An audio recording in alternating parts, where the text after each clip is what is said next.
right? And I can tell you, I mean, one of the biggest questions I often get asked is, hey, what do I do if someone asks me for money on the street?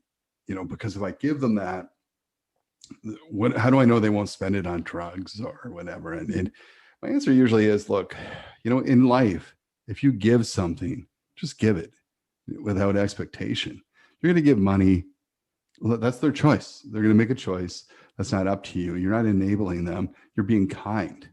There's nothing ever wrong with being kind, right?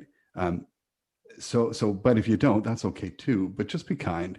And I remember once, and I tell this story because I'm not a saint. And uh, a guy came up to me at the gas station and said, "Buy me a sandwich." It was real direct.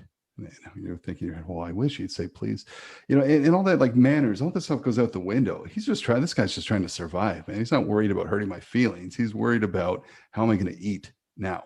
So I went inside, I buy him a sandwich. He says, buy me two. And part of your ego is like, oh, why didn't he say thank you? That's just great. Because he's thinking about tomorrow, right?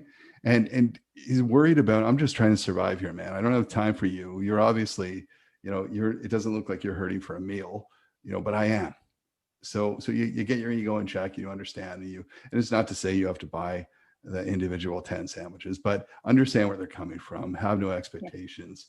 And for a lot of and I say this too, because for a lot of people that work with people experiencing homelessness or are most vulnerable, you can house someone and 6 months later, they might be back. And you're like, oh man, but sometimes it takes a few tries, right? It's like someone trying to quit drinking or abstain from drug use many times over and over. How many before, it makes sense to them and they're able to do it. And some aren't able to do that.